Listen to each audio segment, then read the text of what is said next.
เสียงน้ำห่วยไปเบิ่งต้อนก่อนเบิ่งลีก่อนพี่น้องเอ้ยเมื่อวานนี่คือตกบ่ได้แห้งปานใดตะดุยโอ้บ่ได้คิดว่าน้ำสิมีได้อันนี้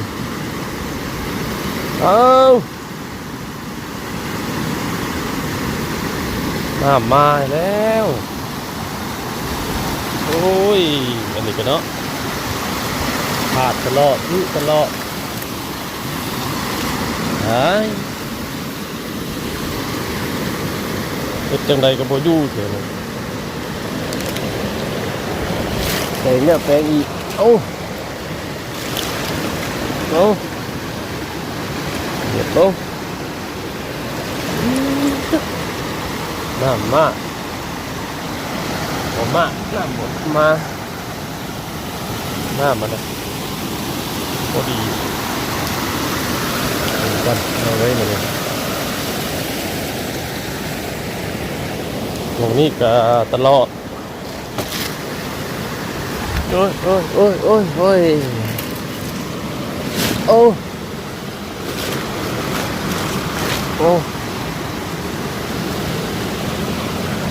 เปิดหัวอยู่ตะเคีย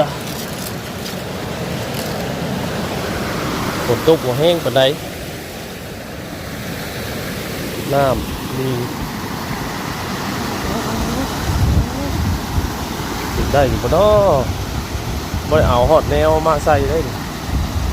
น้ำออกปากน้อยเดียวนึงมาลายก็ได้ดอกมาถึงก่อน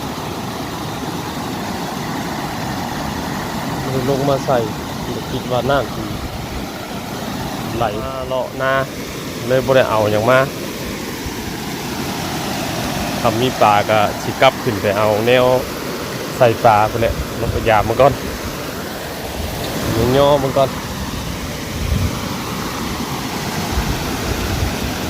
ผมคิดว่าน้ำเพิ่มนะ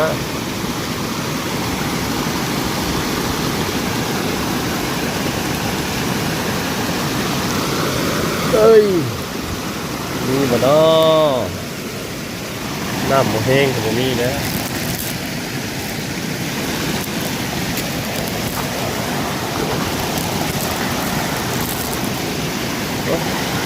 มีปลาขาวน้อย2-3โจโอ้ปลาขาวน้อยเล่นนิด2-3โจ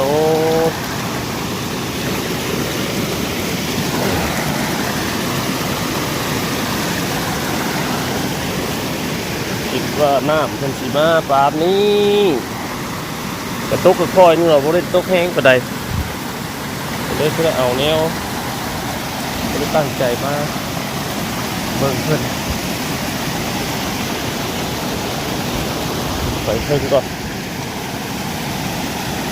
ไม่ได้ตั้งใจมาเบิ่งเพิ่นเลยบริหารแนวใส่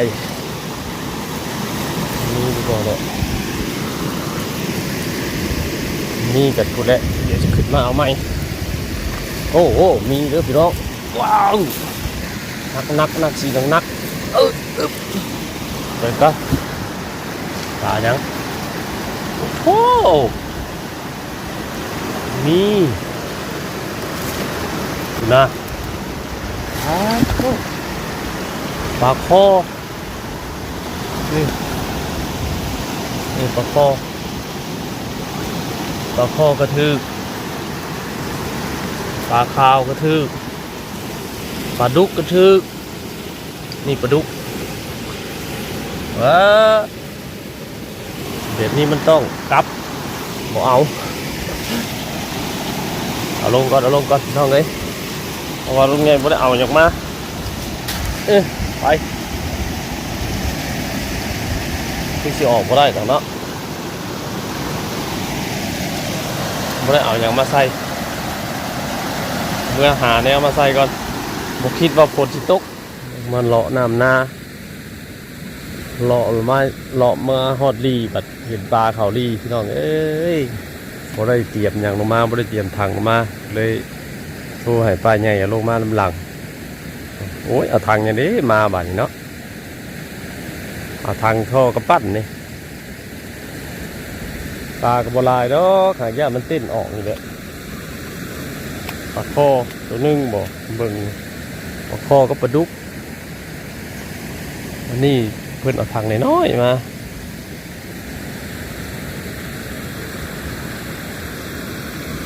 ยามลีทำกันพี่น้องมานี่ฝนตกค่อยๆนึงกินลีนี่ก็ดีแน่นึงฝนตกค่อยๆก็ได้กินปลาพี่น้องเอ้ยโอ้มืดมาอีกเลยสงสัยวันนี้จะได้กินบดมือมาเนี่ยถ้าเขาเห็ดโตงเห็ดอย่างน่ะทำน้ำบ่แห้งเนี่ยบ่ได้กินอันนี้น้ำค่อยๆก็ได้กินดีแน่นึงแต่ว่าทำได้เห็ดแหละกะมันมีได้ไม้เห็ดไม้ลายมีไม้ลายกว่าโตงสีโบราณแต่นี้เห็ดเป็นสีโบยากไปได้โอ้ยทางก็ได้ท่อกระปั้นนี่อ้าวน้องเถื่อป่าจะมันติดออกซื้อโบราณเนาะให้จะมันติดออกเดี๋ยวมาหาบเอาซะเอาเนาะที่วันบริมาที่ว่าน้ำบ่อลายแล้วลงมาเลยเพราะว่ามีน้ำใช่ก็เตรียมทางลงมาแล้วน้ำน้อยนึงดอกน้ำนะวะกดโบตุกสิเข้ามาทุกอย่างอีกทุกอย่างที่จะใส่ปลานั่นนะลงมากับพอดีโอ้ยอันนี้คือว่าตะกี้ว่าเห็นนะใช่ไหมพระเดชจักว่ามีบ่เอามาเพื่อซื้อบ่ก็ว่าเอาคุลงมาใส่ปลาแน่ว่ะฮะเอาเจ้ากะเอานั่นเด้เอาไม้ได้เกาะขึ้น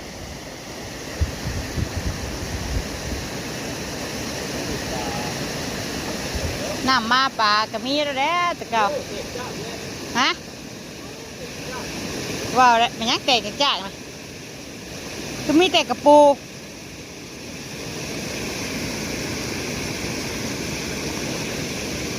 น้ำมากเนาะอันนี้น้ำกำลังมาไปแจ้เลยนี่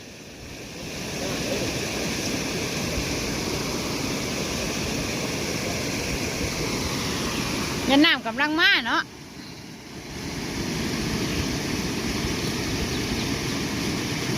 ใช้ดึงขาดเลยเนาะย่าเราไว้เอาเท่านั้นมันอยู่ทางฝุ่นกะทั้งลุมมันฝุ่น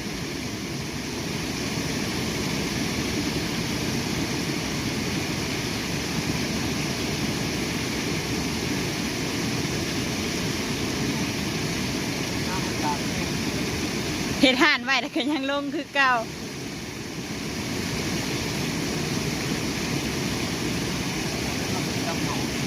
เอาขึ้นมาถอกเทิงพี่บ่อยันว่าป่าเต้นเนาะเต้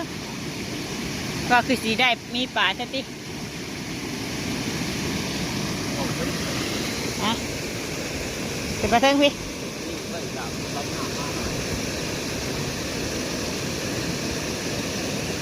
ไล่ร้องป่าลำมุกเฮ้ยลำมุกกะแต่กะนั่งกันก็โย่น้ำมันมาเนาะน้ำลายจะว่าน้ำเขาหน้าเราจักทางน่ะบอก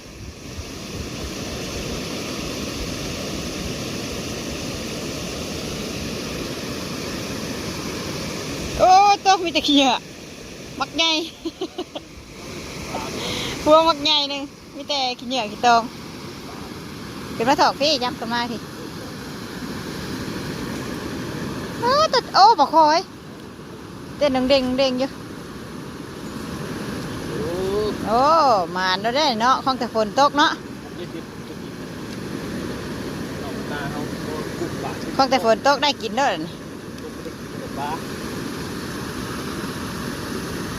คิดว่าเจ้าอัน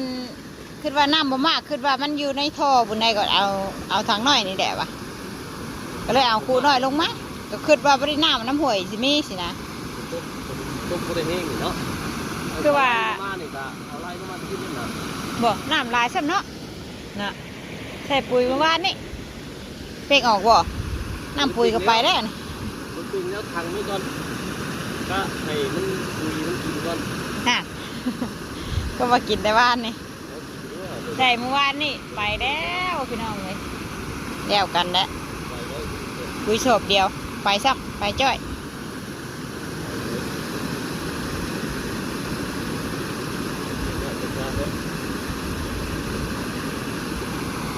หาเขาต้องมัดเนาะ ไหลเลยเลยติมันโลกเอกมันบ่เจ้าคือกวนขึ้นไว้ เอาขวดไว้ก็ทอดหน้ามามันก็ลงแล้วขวดมัน เพนปลาข้ออยู่ได้กินนี่เอาถุงยางใส่ไหมอย่ามันเต้น เออ เอาสองถุงเอานี่ใบน้ำนี่เด้อ ลายนี่ผมนะ บัดมาเอาเธอหนักจะเอาใส่ด้วย โอ้ขาด โอ้ยเนาะ มากเลย เอาบ่ได้เบิ่งว่ะจับเอาด้วย บอกมาทางเลิกเก็บหมอผู้เก่าผู้นี้ เอาเนาะสื่อสัตว์ว่าคิดว่าเจ้ายามน้ำมันท่อนี่ได้ ไป ปลาน้อยก็ใส่นี่นั่นแหละแล้วก็ปกเอาใส่นี่ได้บ่แต่ขุ่นได้แล้วก็ปกเอาบัดนี้ไปปลาดุกบ่อ๋อปลาดุกนาได้เนาะอ๋อได้ปลาดุกนาป่นแล้วสับพี่น้องไอ้ได้เนี่ยอยู่เนี่ยกินแล้วบัดนี้ปลาดุกนาใครในดอกปลาดุกนาปลาดุกควันนี่เว้ยคอบ่ตัวนี้อุ๊บอ๋อตัวบักไง น้ำมันมาเลย น้ำมาปลามีกินเลิศเนาะหากแต่ว่ายังไม่อยากให้ตกเท่านั้น เออมาไว้ก่อน เอาไว้ก้อนตัวนะมันบ่ได้บ่ตัวใหญ่มัน ว่าแล้ว ถอกเลยบัดนี้แล้วก็เก็บมาแล้ว เก็บเป็นกล่อง โอ้หอยเชอรี่บ่ตัวใหญ่แท้นี่พ่อแม่มันจักพ่อแม่หอยเชอรี่มันจัก ปลาอยู่นี่ โอ้ยยังเต้นยังเด้งเด้งอยู่เนาะ ไปซิวงามเลยนี่ ซิวใหญ่บ่ ซิวอ้าวเนาะ ซิวอ้าว รวมโมกินเอ้า ไปเลยเนาะเอาหน่อยไหม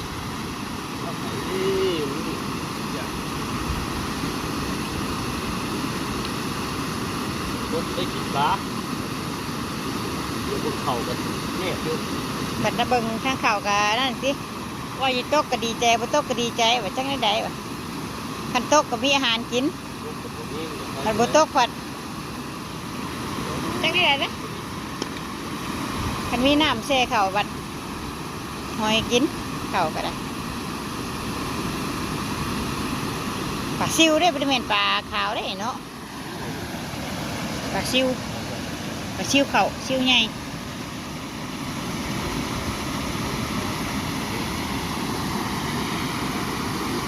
ที่ไม่ได้เสร็จมันเรียกปลาคอน้อยรุ่นอยู่หลาย อันว่าตอนเขาเห็นตอนนั้นจะ นี่เนี่ย เป็นท่านดำหน้าเนาะ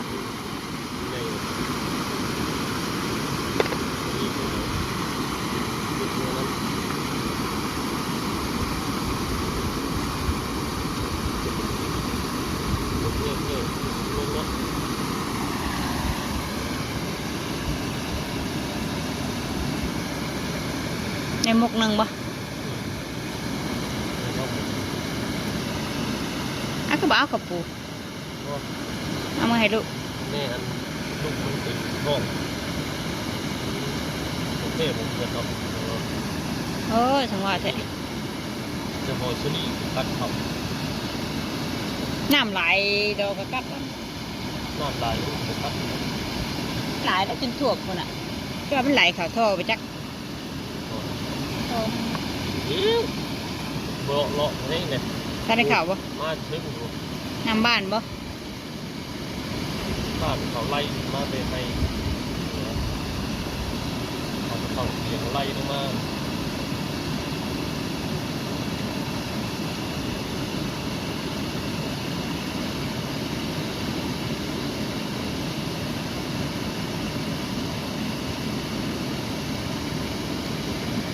ยังไข่อยู่เนาะ น้อย ไปลูกน้อยบ่โอ้ ดุกน้อย มา หอยเฉลี่เนาะใหญ่แท้ทำให้หน้าน่ะไม่ได้ใหญ่เป็นไร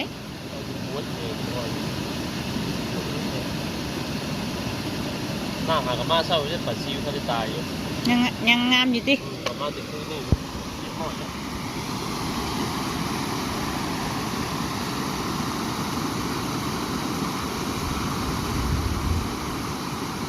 กระปูได้แพง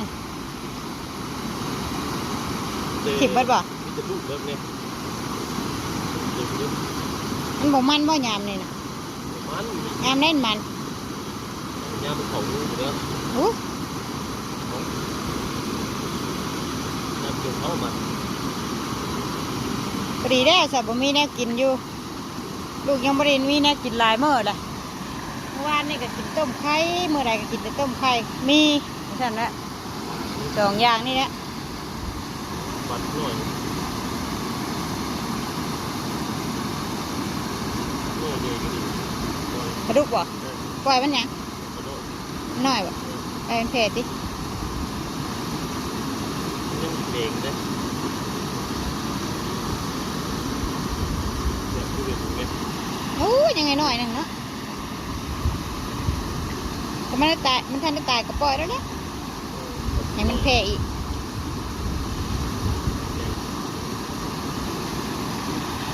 เดี๋ยวมันยามมันลงใหญ่ๆเนี่ย เอาก็ธรรมดาเลยเนาะ ปากคอ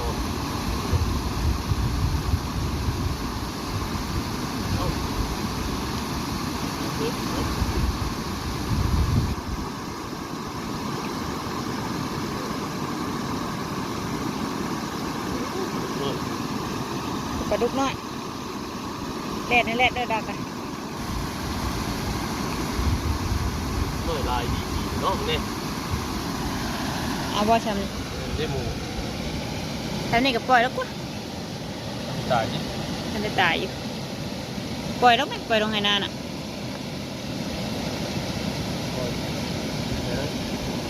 เฮ็ด ลอยเฉย เนี่ยไปเบ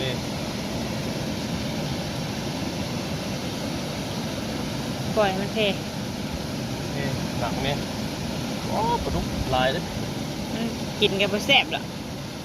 น้อยได้มันใหญ่ก่อนจิเอาตอกแล้วนะทีเนี่ยบ่ได้บ่โอ้ได้ปลาคอตัวหนึงปลาดุกตัวหนึง หน่อยลายใช่ไหมนี่ มีแม่มันได้เนาะ เด็กอยู่เลย ได้มุกหนึงเลย เนี่ยกำลังนั่นลายเนี่ยรุดรุดรถตาย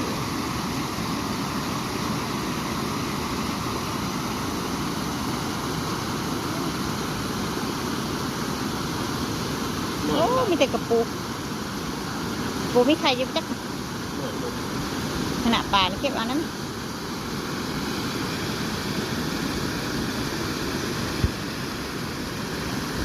ได้ปูบาทหนึ่งเลยเด้พอหยวกข่าวลงพอแนวกินพอมีแนวกินในท้องเนี่ยโอ้คิดว่าน้ำสิบลายได้นี่เนาะตัวน้ำบาดน้ำหยังก็ไม่ได้เห็นน้ำสิดอกเปิดตกแห้งอยุ่งหักแต่ว่ายันว่าน้ำในนาน้ำธรรมชาติยันว่าบ่มีปันไดสินะ ปัญหาที่มากเดินหน้าเขาอยู่เยอะลาย บ่อันนี้เป็นน้ำน้ำให้หน้ากับพนัก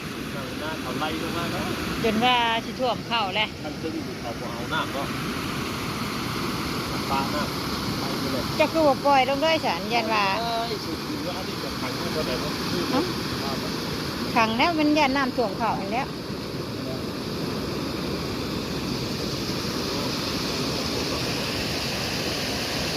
ท่วมได้มันเหมือนมาอีกแล้วน่ะ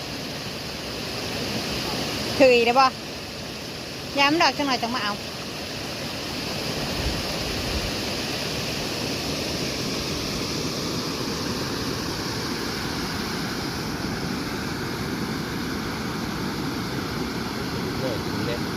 กระดูกน้อยป่ะมันตายได้ป่ะ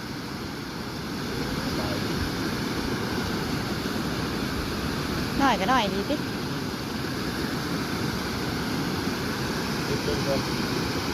คนตายเหตุเลยติดลมกัน ก็มันทันได้ตายเก็บลงน้ำแล้วแค่พอให้มันน่ะน้อยแค่เนาะ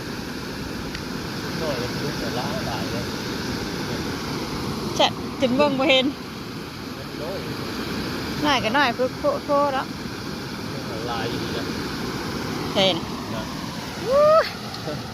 โอ้โห น้อยก็น้อยแห้งอันนี้เบิ่งก็ถึงเห็นโอ้ไปเลย ปั๊บกระโดดเมฆด้วยแหละมันก็ถึงเลยดูเลยเนี่ยนี่ ยังอยู่บ่มันตายแล้วจัก โอ้ยก็ถึงตายดิ ดีลงน้ เน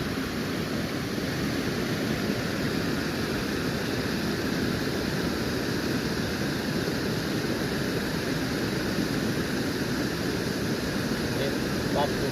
เลย ำไปถึงยางนี่มันขาดได้สิมซะ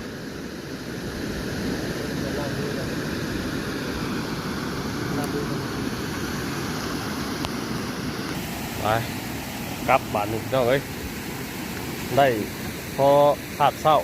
เดี๋ยวลงมายามมาอีกนี่นะเบิดมือเลยมันนี่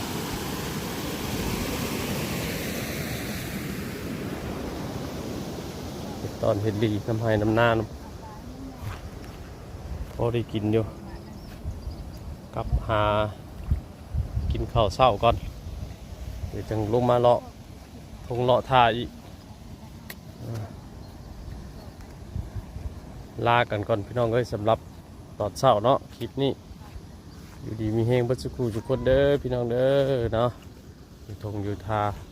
บรรยากาศธรรมชาติสบายดีพี่น้อง